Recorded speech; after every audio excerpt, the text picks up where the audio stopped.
Le président français Emmanuel Macron et son gouvernement ont décidé de briser toutes les lignes rouges de la Fédération de Russie.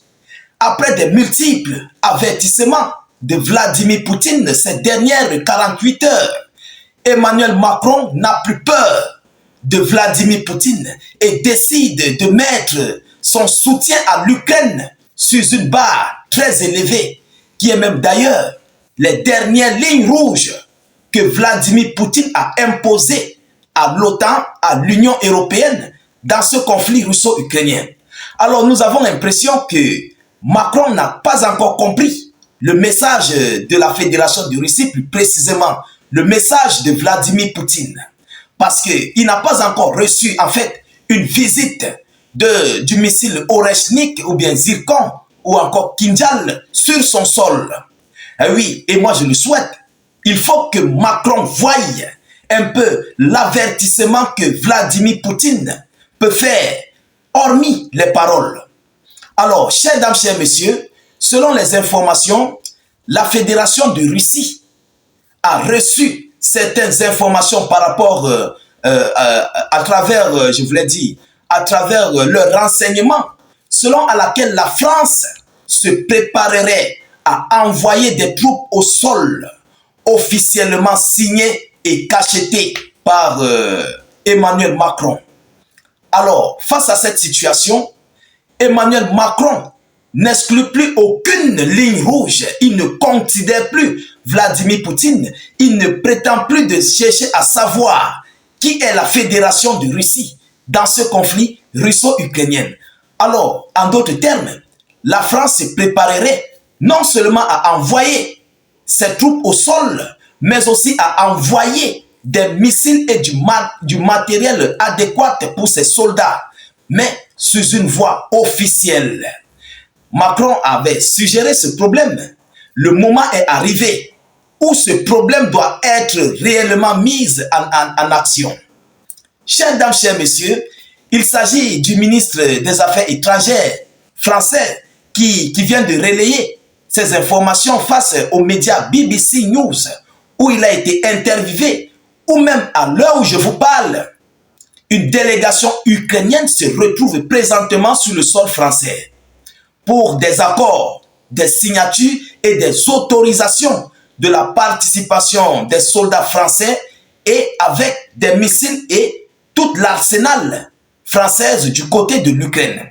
Alors, selon les informations, monsieur, il s'appelle comment encore là? Monsieur Barotte, quelque chose comme ça. Ah oui, c'est monsieur Barotte, le ministre des Affaires étrangères française. Qu'est-ce qu'il dit? La France n'exclut aucune option jusqu'à la participation de troupes françaises et européennes au sol du côté de l'Ukraine. Ah oui, il n'y a plus aucune option qui est exclue jusqu'à ce que les troupes françaises et leurs armatas de combat et ceux de l'Europe participent sur les lignes du front en Ukraine. Mesdames, mesdemoiselles et messieurs, le ministre français a évoqué, en évoquant l'exclusion de lignes rouges, a également ajouté que les alliés occidentaux ne devraient pas limiter leur soutien à l'Ukraine.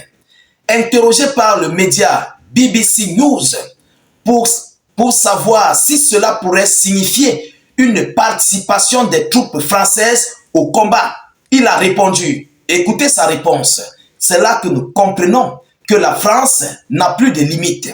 Il a répondu, nous n'excluons aucune option.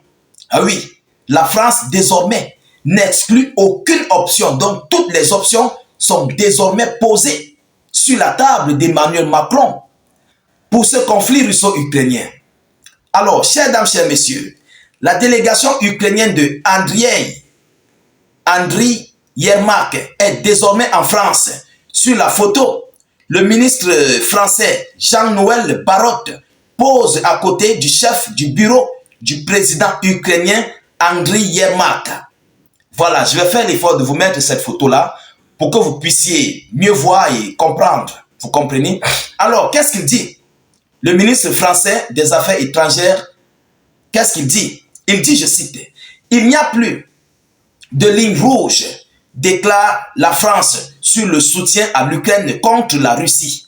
Le ministre des Affaires étrangères français, Jean-Noël Barrot, a déclaré qu'il n'y a pas de ligne rouge en matière de soutien à l'Ukraine et que l'Ukraine pourrait tirer des missiles français à longue portée sur la Russie dans une logique de légitime défense. Le principe a été posé. Nos messages au président Zelensky ont été bien reçus, a-t-il déclaré. Alors, mesdames, mesdemoiselles et messieurs, nous sommes en train de passer sur une phase finale. Oui, ce qu'on appelle la clôture de l'entrée de la Troisième Guerre mondiale. Et Emmanuel Macron veut faire partie des héros, s'il faut le dire ainsi, des héros de ce troisième conflit mondial. Alors, Manu et son gouvernement n'ont plus de limites, ils n'ont plus de retenue et il n'y a plus de ligne rouge concernant les décisions ou bien les menaces de la Fédération de Russie. Alors, il décide, en d'autres termes, de montrer son muscle, ce que la France possède. Mais je dis toujours, je ne cesserai de le dire, si l'OTAN complet a dépassé la Fédération de Russie, qu'est-ce que la France va faire? Qu'est-ce que la France coûte même d'ailleurs dans un sac de riz?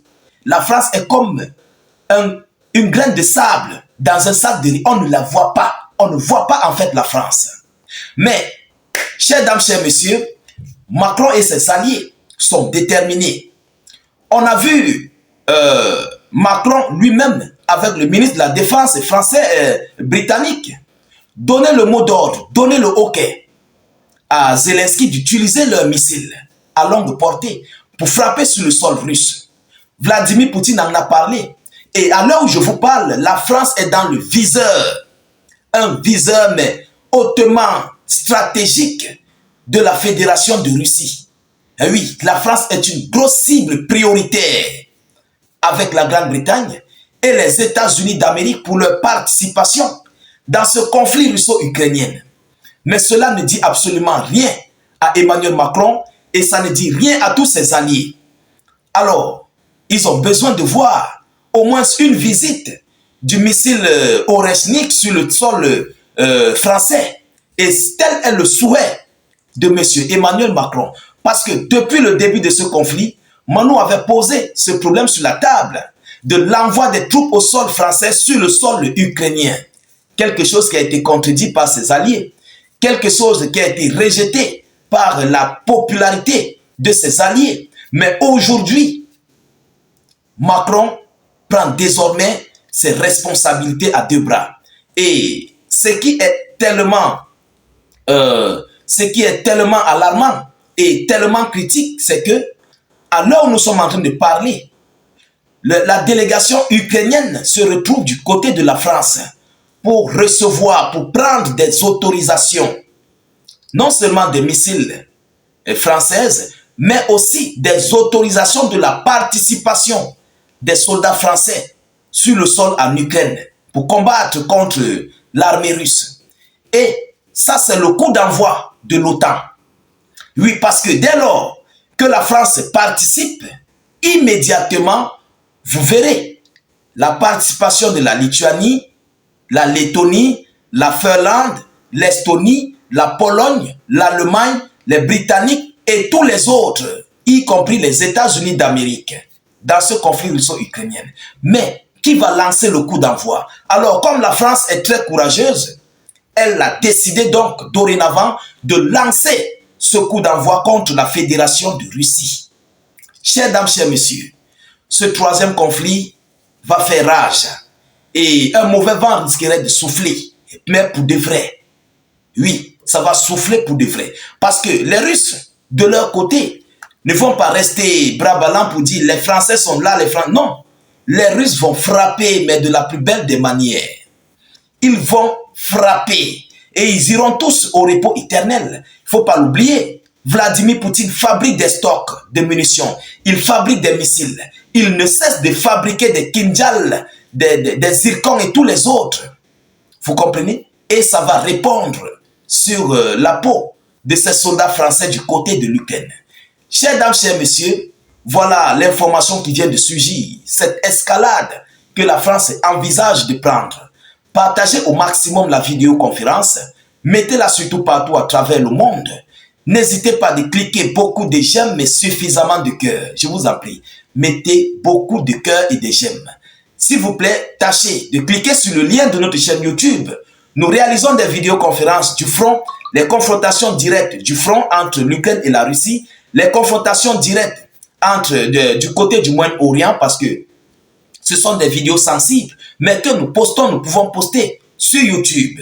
Vous comprenez? Donc, nous ne pouvons pas le faire sur Facebook par rapport à sa sensibilité. Facebook a beaucoup de restrictions. Alors, par rapport à cela, je vous exhorte à rejoindre notre chaîne YouTube. Le lien se trouve en commentaire sur notre page Facebook. Cliquez sur le lien dès que ça va s'ouvrir. Vous cliquez sur s'abonner. C'est le premier lien en haut. Le premier commentaire en haut. Vous allez voir un lien bleu là. Cliquez sur le lien bleu, ça va vous conduire sur notre chaîne YouTube. Et vous cliquez sur s'abonner. Ensuite, vous activez la cloche de notification pour ne plus rater nos prochaines émissions.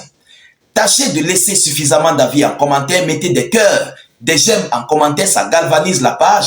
Ça nous encourage aussi. Et n'hésitez pas, s'il vous plaît, de mettre notre slogan qui est « Vive la paix dans le monde » ou encore vous écrivez « Salut état d'urgence ».